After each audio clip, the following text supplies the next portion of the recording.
மார்கழி மாதம் அப்படின்னாலே தெய்வீகத்தன்மை கொண்ட மாதம். அப்போ செய்யக்கூடிய விஷயம் அப்படின்னு பார்த்தீங்கன்னா, நம்ம அதிகமான உணவு எடுத்துக்கிறது, அதாவது வீட்டுக்கு புதுசாக செய்கிறது, புதுசாக நான் வீட்டுக்கு இதை வாங்க போகிறேன், புதுசாக நான் வீட்டுக்கு, அதாவது இந்த உலக விஷயங்கள் சம்மந்தப்பட்ட புதிய விஷயங்கள் செய்கிறத தவிர்ப்பது நல்லது.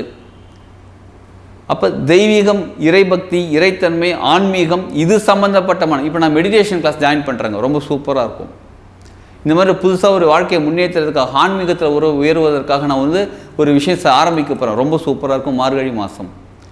அடுத்தது முடிஞ்ச அளவு இந்த 30 நாள் இந்த மாதத்துக்குள்ளே, மார்கழி மாதத்துக்குள்ளே ஒரு தடவையாவது நீங்கள் பெருமாள் கோயில், வெங்கடாஜலபதி கோயில் போயிட்டு வெண்பொங்கல் நீங்கள் வீட்டிலே செஞ்சு நெய்வேத்தியமாக கொடுங்க. இன்னைக்கு படைச்சிட்டு அதை அங்கே வரவங்களுக்கு எல்லாருமே உங்கள் கையாலே எடுத்து பிரசாதமாக கொடுங்க.